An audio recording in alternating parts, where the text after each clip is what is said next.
Halo, selamat pagi pemirsa. Kembali Kilas Nusantara Pagi menyapa Anda dengan 3 berita terbaru dalam negeri dari sektor ekonomi dan pariwisata yang semoga dapat mencerahkan suasana hati Anda di hari ini.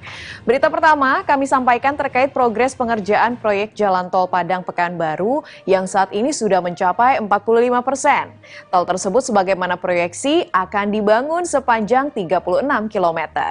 Berikutnya kabar baik bagi ekonomi tanah air di mana baru saja Wakil Gubernur Jawa Barat UU Ruzanul Ulum melepas 10 ton umbi jalar khas Cilembu ke pasar ekspor. Kegiatan tersebut merupakan yang pertama kalinya dilakukan ke negeri singa di masa pandemi COVID-19. Dan berita pagi ini kami tutup dengan informasi untuk Anda yang ingin berkunjung ke destinasi wisata di Yogyakarta. Nah, jangan lupa untuk melakukan reservasi dan pembayaran secara daring ya, sebagaimana anjuran dari Dinas Pariwisata setempat kepada para wisatawan.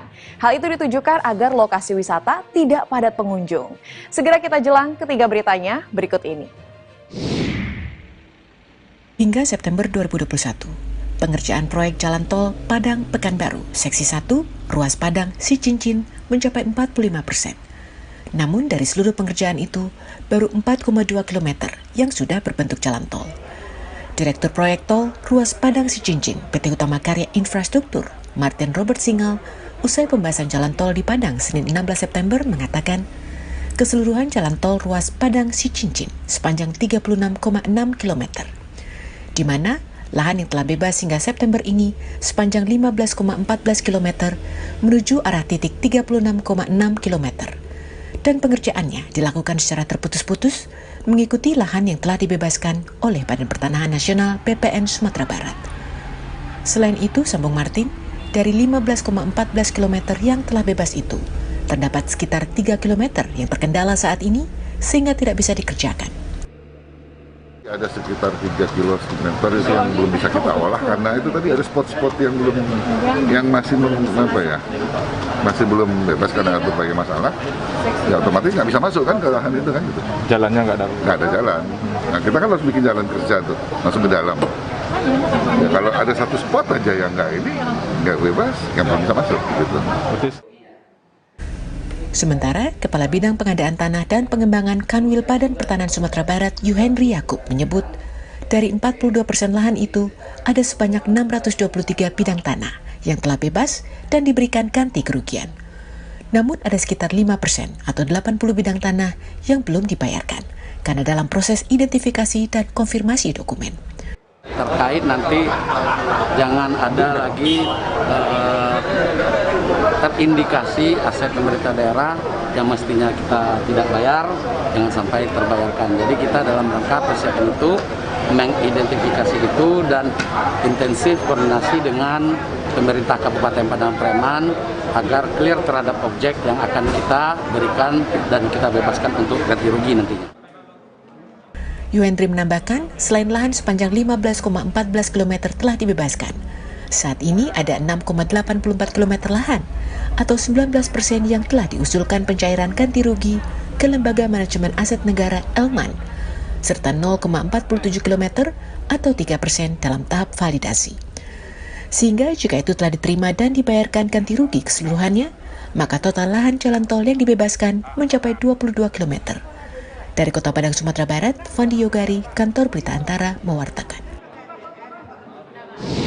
Antara Rp5.000 sampai Rp6.000. Ditemani Kepala Dinas Tanaman Pangan dan Hortikultura, Dadan Hidayat, Wakil Gubernur Jawa Barat UU Ruzanul Ulum meresmikan pelepasan truk bermuatan umbi jalar di Pamulihan, Kabupaten Sumedang, Jawa Barat pada Kamis 16 September. Umbi jalar yang dilepas ini merupakan varietas rancing khas Cilembu sebanyak 10 ton untuk diekspor ke Singapura dan pengiriman ke luar negeri. Kali ini pertama bagi Kabupaten Sumedang selama pandemi COVID-19. Menurut Kepala Dinas Tanaman Pangan dan Hortikultura, Dadan Hidayat, umbi jalar merupakan komoditas non-impor dan Jawa Barat menjadi daerah terbanyak dalam melakukan ekspor.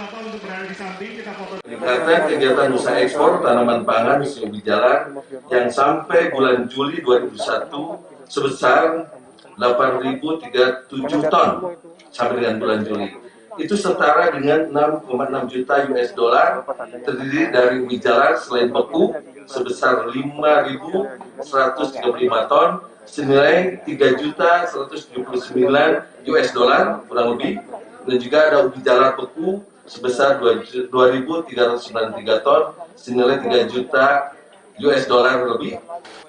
Menurut Wakil Gubernur Jawa Barat UU Ruzhanul Ulum, perlu kemudahan bagi petani mendapatkan bantuan kredit, sehingga ia mendorong agar semua perbankan mempermudah pemberian kredit kepada petani agar bisa meningkatkan produktivitas. Sekarang yang menjadi kendala adalah pihak perbankan yang belum berpihak kepada para petani. Baru BNI 46 yang memberikan kredit kepada para petani. Harapan kami Himbara, perbankan berbagai macam nama, merek, dan berbagai macam label harus ada keberpihakan kepada pertanian. Jadi jangan dianaktirikan petani ini. Masa kalau pengusaha yang lain begitu mudah dapat kredit? Di Jawa Barat terdapat 7 kabupaten penghasil umbi jalar selain Kabupaten Sumedang, yakni Kabupaten Bandung, Tasikmalaya, Garut, Kuningan, Bogor, dan Sukabumi. Sehingga potensi ekspor umbi jalar di Jawa Barat sangat besar. Sementara itu secara nasional, ekspor umbi jalar mencapai 15.000 hingga 18.000 ton per tahun. Dari Kabupaten Sumedang, Jawa Barat, Tian Hardiana, Kantor Berita Antara, mewartakan.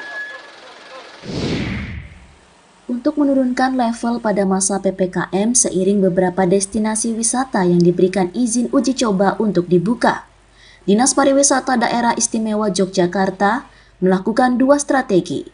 Langkah pertama menerapkan QR Code Peduli Lindungi dari Kementerian Kesehatan. Dan yang kedua, reservasi kunjungan wisata melalui laman Visiting Jogja. Reservasi wisata ditujukan untuk memastikan wisatawan bisa masuk ke destinasi wisata yang telah diberi izin uji coba. Ini dikarenakan pada masa uji coba, kapasitas pengunjung 25% dari kunjungan normal. Hal ini disampaikan Kepala Dinas Pariwisata DIY Singgi Raharjo saat melakukan pengawasan di Tebing Breksi Kamis 16 September. Pihaknya juga menyarankan pengunjung untuk melakukan reservasi secara daring sekaligus pembayaran tiket dengan sistem non-tunai untuk mengurangi antrian di loket. Ini masa uji coba kan baru 25% dari kapasitas normal, sehingga saya berpesan melalui media ini untuk wisatawan yang ingin berkunjung ke 3 destinasi yang sedang diuji coba, lakukan reservasi secara online sekaligus pembayaran. Nah, kita sudah mengaplikasikan QRIS di dalam aplikasi Visiting Jogja, sehingga di antrian di depan di loket itu tidak ada lagi. Di wilayah Daerah Istimewa Yogyakarta pada masa PPKM level 3 ini, baru 3 destinasi wisata yang boleh melakukan uji coba untuk dibuka atas izin dari Kemenparekraf, yaitu Taman Tebing Breksi, Kebun Binatang Gembira Loka, dan Taman Pinosari Mangunan. Dari Sleman, Daerah Istimewa Yogyakarta, Imam Prasetyo, Kantor Berita Antara mewartakan. Pemirsa, demikian informasi terbaru untuk Jumat pagi ini, dan kami akan kembali lagi pada pukul 1 siang nanti dalam Kilas Nusantara Siang. Dan bila Anda tak sabar untuk menyaksikan berita lainnya, kami undang Anda untuk mengunjungi portal antaranews.com dan kanal YouTube Antara TV Indonesia. Sampai jumpa.